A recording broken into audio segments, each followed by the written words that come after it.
So the time has come for us now to listen to the Honorable Chief Justice of India, Honorable Justice N.V. Ramana. We just mentioned about you, sir. In spite of your very hectic schedule, in a very short time, you have accepted our invitation and joined us. So we are all eagerly waiting, doctors from all over India, to listen to you. Thank you, sir. Thank you. Thank you. Namaskar. Can I, is any other speakers has to give their lecture, or otherwise can I go ahead with my this thing? You can go ahead, sir. Good evening to all. Dr. Jiten Prasad, the Honorable Minister for State, Dr. J.A. Jayalal, President IMA, Dr. Jayesh Amlil, Secretary IMA, Dr. Dinakar Desai, President, Association of Practicing Pathologists of India, and Dr. Bisnoy Sabu, President of RSSI-DI, Dr. Sej Vasantakumar, President-elect RSS-DI, Dr. Sanjay Agarwal, Secretary RSS-DI, Honorable Doctors, ladies and gentlemen. It is a short time, really. Yesterday evening only, I confirmed the program because of my other earlier commitments.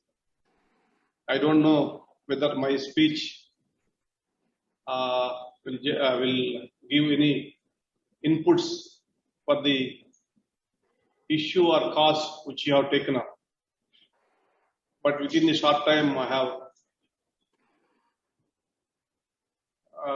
I'm going to reflect some few of my thoughts on this occasion of this Doctor's Day. I consider it the 1st July to be an auspicious day. Auspicious because on this day, in the name of Doctors' Day, we recall unparalleled services of the living gods and goddesses known as doctors. At the risk of annoying other professionals, including those in my own profession, I venture to say that no other professional is capable of rendering the service as valuable as those offered by doctors.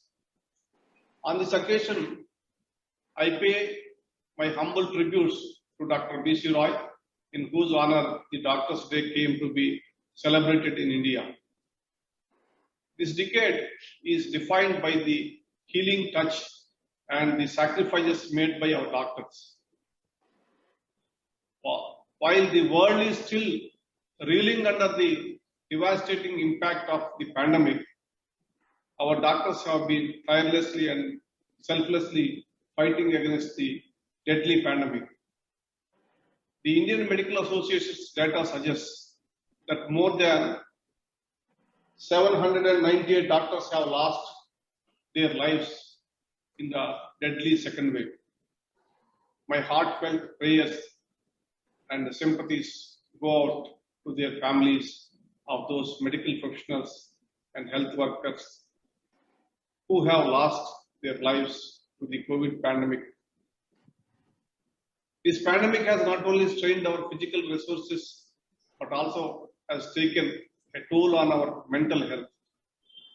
Owing to the nature of the disease itself, thousands of doctors and healthcare workers have been separated from their families during these difficult times.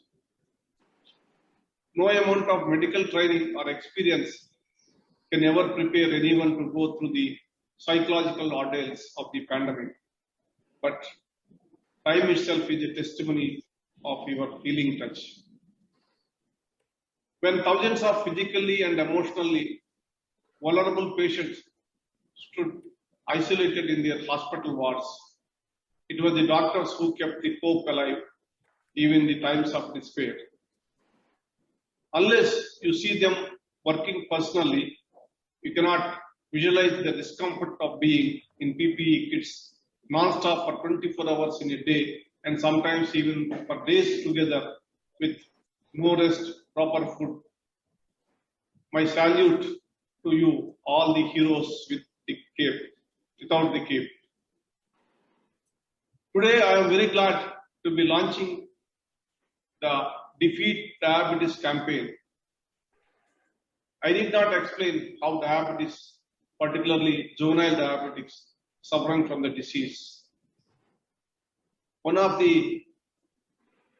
your President-elect, Dr. Vasanta Kumar, who is in our midst, who is an upright doctor, knows for his plain speaking, started day Diabetes and You Society, which supports the children who are suffering from type 1 diabetes by conducting healthcare camps. I appreciate the services to the humanity, and the doctors and researchers have aptly described diabetes as an opportunistic killer. Today, it affects people across all classes and age groups. This alarming increase calls for immediate attention of all concerned. Data reveals that India has the highest number of diabetes patients, with 65 million Indians being diabetic. What is even more shocking is that nearly 8% of the population above 18 years of age is suffering from this disease. These numbers are projected to increase to 101.2 million by 2030. Here, one must pause and question the implication of the same for the already strained Indian healthcare system.